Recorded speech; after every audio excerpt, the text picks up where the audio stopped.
UP के 71 जिलों में अब आंशिक कोरोना कर्फ्यू खत्म। कोरोना वैक्सीन पर दिल्ली के मुख्यमंत्री का नया प्लान। पंजाब में वैक्सीन पर राजनीति तेज। मध्य प्रदेश की राजनीति में नेताओं के बीच मेल मुलाकातों के बीच अटकलों का बाजार गर्म है। बाहुबली शहाबुद्दीन की पत्नी और बेटे को जेडीयू में आने का ऑफर। ये तमाम खबरें आपको दिखाएंगे, लेकिन शुरुआत करते हैं इस वक्त की बड़ी खबर से। कोरोना वैक्सीनेशन को लेकर प्रधानमंत्री नरेंद्र मोदी का बड़ा ऐलान। अब पूरे देश में 18 साल से ऊपर के सभी लोगों को मुफ्त में लगेगी वैक्सीन और इसकी जिम्मेदारी खुद केंद्र सरकार उठाएगी। आज ये निर्णय लिया गया है कि राज्यों के पास वैक्सीनेशन से जुड़ा जो 25% काम था, उसकी जिम्मेदारी भी भारत सरकार उठाएगी। ये व्यवस्था आने वाले 2 सप्ताह में लागू की जाएगी। इन 2 सप्ताह में केंद्र और राज्य सरकारें मिलकर नई गाइडलाइंस के अनुसार आवश्यक तैयारी कर लेंगी। संयोग है कि 2 सप्ताह बाद 21 जून को ही अंतर्राष्ट्रीय योग दिवस भी है। 21 जून सोमवार से देश के हर राज्य में 18 वर्ष से ऊपर की उम्र के सभी नागरिकों के लिए भारत सरकार राज्यों को मुफ्त वैक्सीन मुहैया कराएगी। पीएम मोदी ने कहा, कोरोना के खिलाफ भारतीय वैज्ञानिकों ने तेजी से वैक्सीन बनाकर न जाने कितनी जानें बचाई। भारत एक विशाल देश है, अगर वैक्सीन न बनी होती तो दिक्कत और ज्यादा होती। भारत ने 1 साल के भीतर ही एक नहीं बल्कि 2 made in India vaccine launch कर दी। हमारे देश ने, देश के वैज्ञानिकों ने ये दिखा दिया कि भारत बड़े बड़े देशों से पीछे नहीं है। आज जब मैं आपसे बात कर रहा हूं तो देश में 23 करोड़ से ज्यादा वैक्सीन की डोज दी जा चुकी है। 23 करोड़। साथियों, हमारे यहां कहा जाता है, विश्वासेन सिद्धिः, विश्वासेन सिद्धिः, अर्थात हमारे प्रयासों में हमें सफलता तब मिलती है जब हमें स्वयं पर विश्वास होता है। कोरोना की दूसरी लहर पर प्रधानमंत्री नरेंद्र मोदी ने कहा कि हमने कई मोर्चों पर जीत हासिल की, लेकिन कोरोना से जंग अभी जारी है। कोरोना की दूसरी वेव और दूसरी वेव से हम भारतवासियों की लड़ाई जारी है। दुनिया के अनेक देशों की तरह भारत भी इस लड़ाई के दौरान बहुत बड़ी पीड़ा से गुजरा है। हम में से कई लोगों ने अपने परिजनों को, अपने परिचितों को खोया है। इतनी बड़ी वैश्विक महामारी से हमारा देश कई मोर्चों पर एक साथ लड़ा है। कोविड अस्पताल बनाने से लेकर आईसीयू बेड्स की संख्या बढ़ानी हो, भारत में वेंटिलेटर बनाने से लेकर टेस्टिंग लैब्स का एक बहुत बड़ा नेटवर्क तैयार करना हो, कोविड से लड़ने के लिए बीते 1.25 साल में ही देश में एक नया हेल्थ इंफ्रास्ट्रक्चर तैयार किया गया है।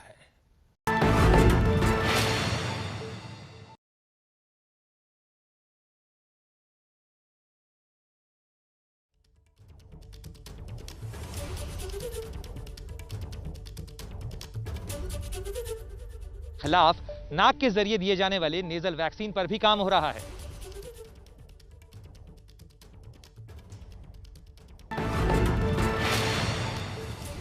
पीएम मोदी ने कहा 100 साल बाद देश में कोरोना जैसी महामारी आई है। मोदी बोले इस अदृश्य दुश्मन के खिलाफ लड़ाई है। मास्क, 2 गज की दूरी और वैक्सीनेशन। बीते 100 वर्षों में आई ये सबसे बड़ी महामारी है, त्रासदी है। इस तरह की महामारी आधुनिक विश्व ने न देखी थी न अनुभव की थी। कोरोना जैसे अदृश्य और रूप बदलने वाले दुश्मन के खिलाफ लड़ाई में सबसे प्रभावी हथियार कोविड प्रोटोकॉल है। मास्क, 2 गज की दूरी और बाकी सारी सावधानियां उसका पालन ही है।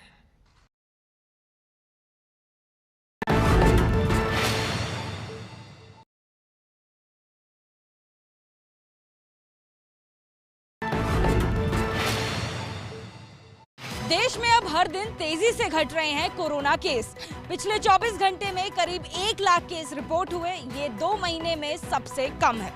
पूरे देश में आज कोरोना के 1,01,159 मामले सामने आए। यह संख्या पिछले 62 दिनों में सबसे कम है।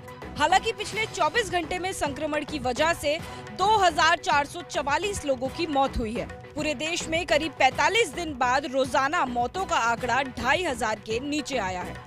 राहत की बात ये भी रही कि पिछले 24 घंटे में 1,73,831 लोगों ने कोरोना को मात दी। यानी अब जितने केस रोज आते हैं उससे करीब 2 गुना लोग ठीक होने लगे हैं। दिल्ली के एम्स अस्पताल में भारत बायोटेक की वैक्सीन का बच्चों पर क्लिनिकल ट्रायल शुरू।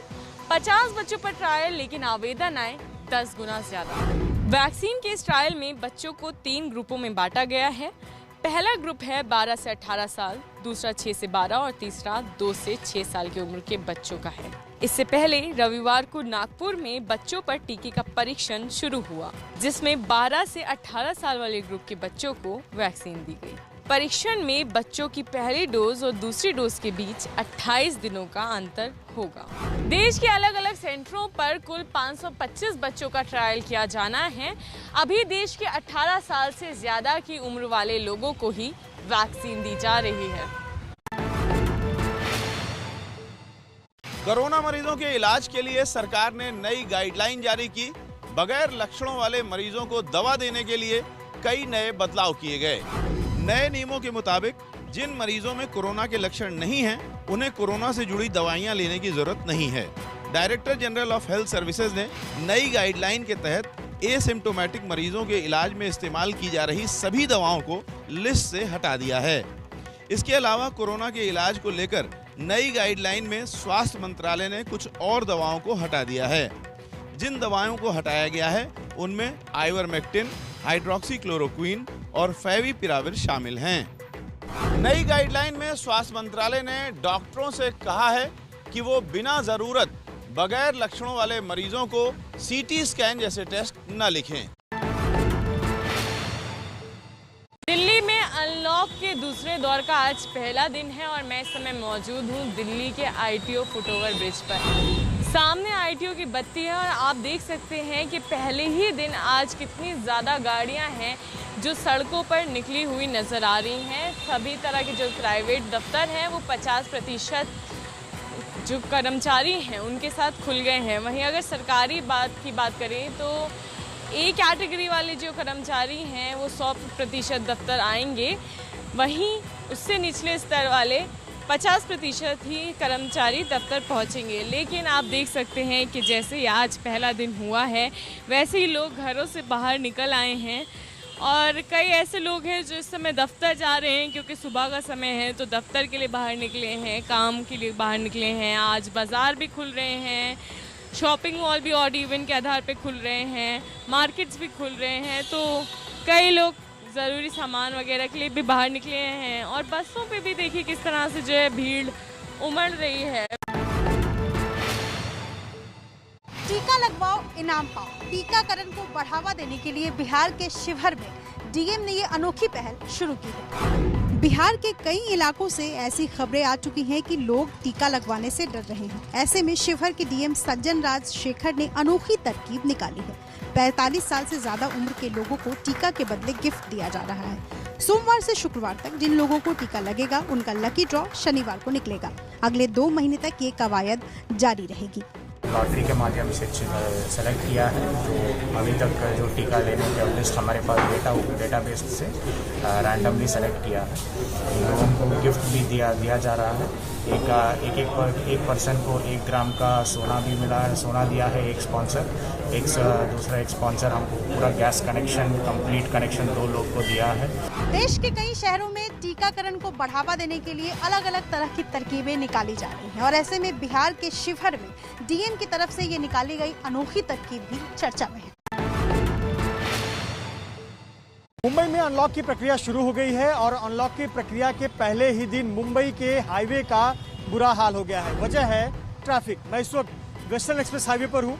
वेस्टर्न एक्सप्रेस हाईवे पर अनलॉक के पहले दिन की तस्वीर आप देखकर अनुमान लगा सकते हैं कि सड़कों का क्या हाल है। जो लोग सड़क से यात्रा कर रहे हैं उन्हें कितनी मशक्कत करनी पड़ रही है।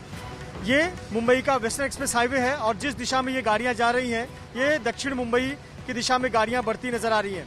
लेकिन देखिए कितनी रफ्तार धीमी है। ये है वेस्टर्न एक्सप्रेस हाईवे का हाल। वजह यह है कि आज से अनलॉक की प्रक्रिया शुरू हुई है। बहुत सारे दफ्तर, दुकानें, कामकाज के ठिकाने आज से खुल रहे हैं। प्राइवेट दफ्तरों में भी 50% अटेंडेंस के साथ लोग कामकाज पर लौट रहे हैं।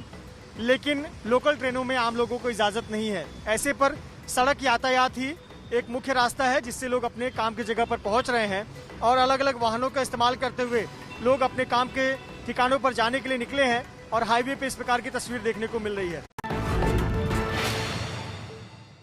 मुंबई में आज से अनलॉक की प्रक्रिया शुरू हो गई है, लेकिन मुंबई की लाइफलाइन कही जाने वाली लोकल ट्रेनों में अभी भी आम लोगों को इजाजत नहीं है। मैं इस वक्त मुंबई के गोरेगांव रेलवे स्टेशन पर हूँ। गोरेगांव रेलवे स्टेशन की आप तस्वीर देख सकते हैं।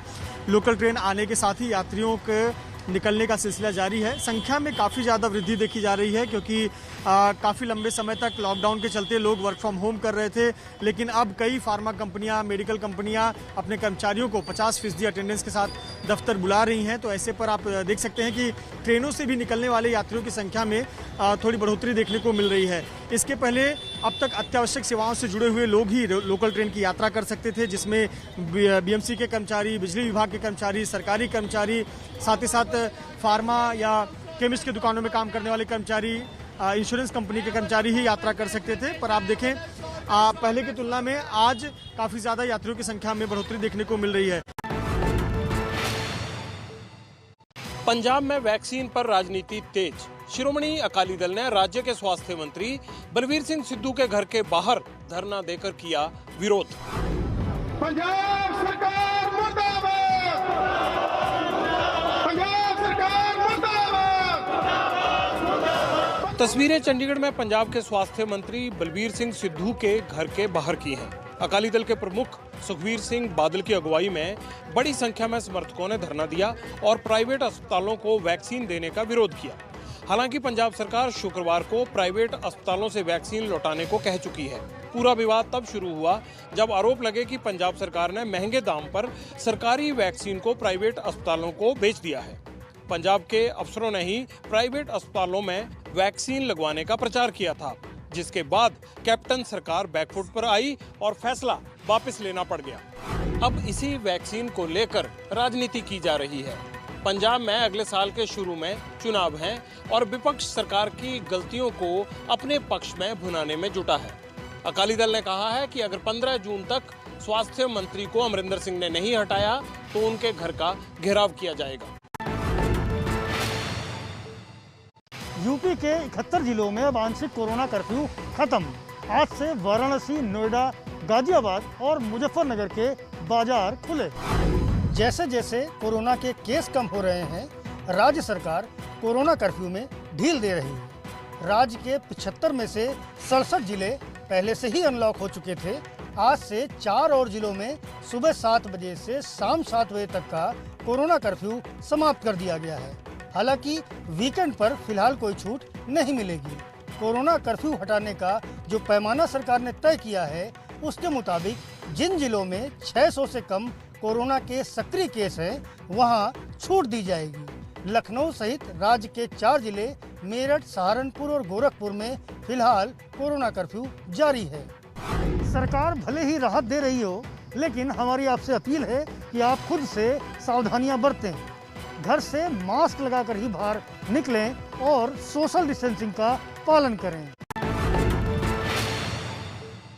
बाहुबली शहाबुद्दीन की पत्नी और बेटे को जेडीयू में आने का ऑफर। बीजेपी ने भी कहा अगर आते हैं तो स्वागत है। बीजेपी के सिवान से पूर्व सांसद और प्रदेश उपाध्यक्ष ओम प्रकाश यादव ने कहा है कि हिना साहब जेडीयू में आती हैं तो सहयोगी दल के तौर पर हम स्वागत करेंगे। जनता दल यू के लोग अगर उनको शामिल करते हैं तो सहयोगी दल होने के नाते हम उनका स्वागत करेंगे। हिना साहब का स्वागत करेंगे आप? निश्चित रूप से अगर जनता दल ज्वाइन करती हैं, हम उनका सहयोगी दल बने रहते हैं। आपने देखा होगा कि कई बार, एक बार तो हम लोगों की सरकार अलग हो गई, नीतीश कुमार हम लोगों को छोड़कर चले गए, वैसी परिस्थिति में नहीं, लेकिन जब तक हम लोग नीतीश कुमार के साथ हैं, अगर हिना साहब आती हैं तो हम लोग उनका स्वागत करेंगे। 2 दिन पहले जेडीयू के नेताओं ने बाहुबली नेता रहे शहाबुद्दीन की पत्नी हिना साहब को जेडीयू में आने का ऑफर दिया था।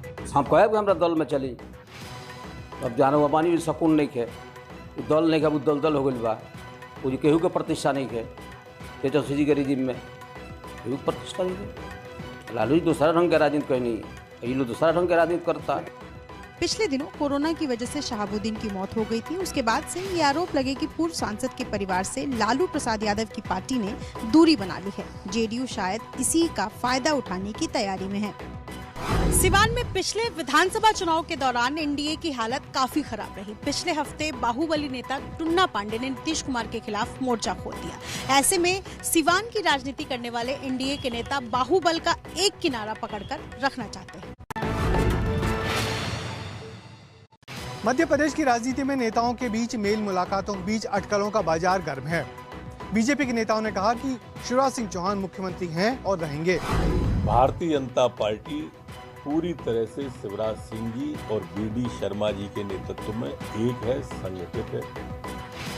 माननीय शिवराज सिंह जी मुख्यमंत्री थे, माननीय शिवराज सिंह जी मुख्यमंत्री हैं, माननीय शिवराज सिंह जी मुख्यमंत्री रहेंगे। एमपी बीजेपी के बड़े नेता और राज्य के गृह मंत्री नरोत्तम मिश्रा को सफाई इसलिए देनी पड़ रही है क्योंकि सुबह से ही चर्चा घर में कि मध्य प्रदेश में भी सत्ता परिवर्तन की सुगबुगाहट हो रही है। सत्ता परिवर्तन की अटकलों पर कुछ इसी तरह की सफाई बीजेपी महासचिव कैलाश विजयवर्गीय भी दे रहे हैं। अभी मीडिया कुछ भी कहानी बना दे, बाकी जो मैं देख रहा हूँ, जो पढ़ रहा है, उसमें कोई दम नहीं है, सब बकवास है। ये सामान्य मेल मुलाकात है। आजकल कोविड में लोगों के पास काम भी कम है, तो कम से कम अपने व्यक्तिगत संबंध ही मधुर कर रहे हैं, और उसको राजनीतिक रंग देना मैं नहीं मानता कोई बहुत। नेतृत्व परिवर्तन की बात की जा रही है। बिल्कुल नहीं, शिवराज जी के नेतृत्व में ही प्रदेश चलेगा। यूपी और कर्नाटक को लेकर तो मीडिया में कई दिनों से अटकलबाजी चल रही है, मगर मध्य प्रदेश में भी पिछले कुछ दिनों से बड़े नेताओं के बीच मेल मुलाकातों का सिलसिला बढ़ा और यहाँ भी नेतृत्व परिवर्तन की हवा गर्म हो गई। प्रदेश में नेतृत्व परिवर्तन होगा या नहीं ये तो वक्त बताएगा, मगर मध्य प्रदेश में विधानसभा चुनाव 2023 में होने हैं। अब आपको दिखाते हैं कि कैसे यूपी के सहारनपुर में एक हैंडपंप को लेकर मचा है सियासी संग्राम। आप एसडीएम साहब का दफ्तर है। बीच सड़क पर हनुमान चालीसा पढ़ी जा रही है।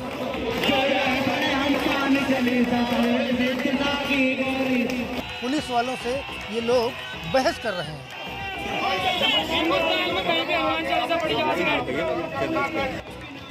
और ये सारा बवाल हो रहा है यहाँ एक हैंडपंप को हटाने के लिए। ये मामला यूपी के सहारनपुर का है। सहारनपुर के बेहट कस्बे में प्रशासन ने एक दुकानदार की शिकायत पर 40 साल पुराना हैंडपंप हटा दिया, तो पहले कांग्रेस विधायक और एसपी नेताओं ने यहां प्रदर्शन कर हैंडपंप फिर से लगाने की अपील की। प्रशासन ने माना तो आज हिंदू संगठन सड़क पर उतर गए और कहा हैंडपंप दोबारा नहीं लगेगा। साफ है कि हैंडपंप से उठे इस मामले ने हिंदू मुसलमान का रूप ले लिया है। यूपी में सहारनपुर का बेहट एक मुस्लिम बहुल इलाका है। इससे पहले भी यहाँ इस हैंडपंप को लेकर कई बार विवाद हो चुके हैं। असम में मानसून से पहले ही बाढ़ की दस्तक। लखीमपुर जिले में हजारों लोग हैं बाढ़ से प्रभावित। पानी का प्रहार ये अस्थायी पुल झेल नहीं सका और देखते ही देखते नदी में समा गया।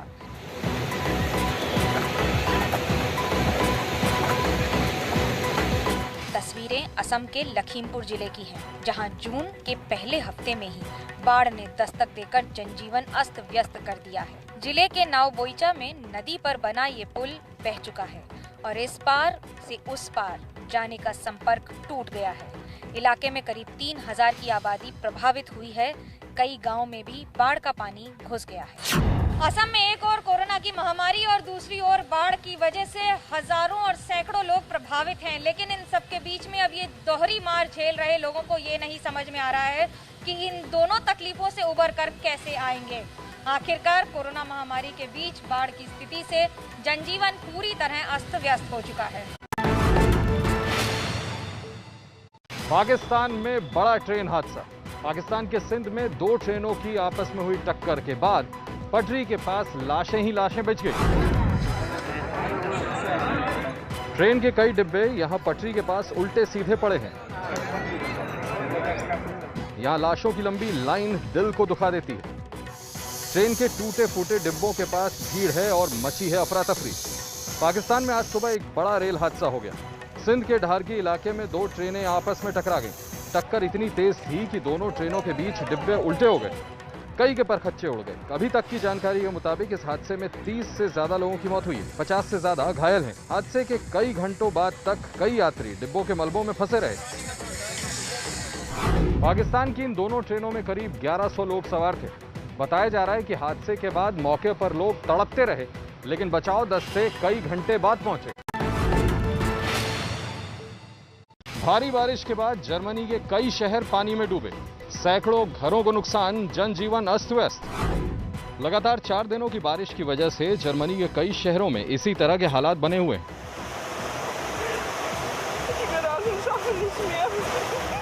ये तस्वीर करीब 50,000 की आबादी वाले हैनफ शहर की है। घरों के बीच से पानी की तेज धार बह रही है। सड़कों पर पानी भरा हुआ है। शनिवार को बहुत ज्यादा बारिश हुई, जिसके बाद इलाके के नदी नाले सब ओवरफ्लो हो गए और फिर जो हालात बने वो आपके सामने। जर्मनी के कई और शहरों से ऐसी ही तस्वीरें सामने आ रही हैं। एक जगह तो हाईवे पर एक चलती हुई कार पानी में फंसकर तैरती हुई दिखी। बारिश रुकने के बाद राहत और बचाव का दस्ता नुकसान को दुरुस्त करने में लगा है। बारिश के पहले आए तूफान से भी बहुत बड़े नुकसान की खबर है।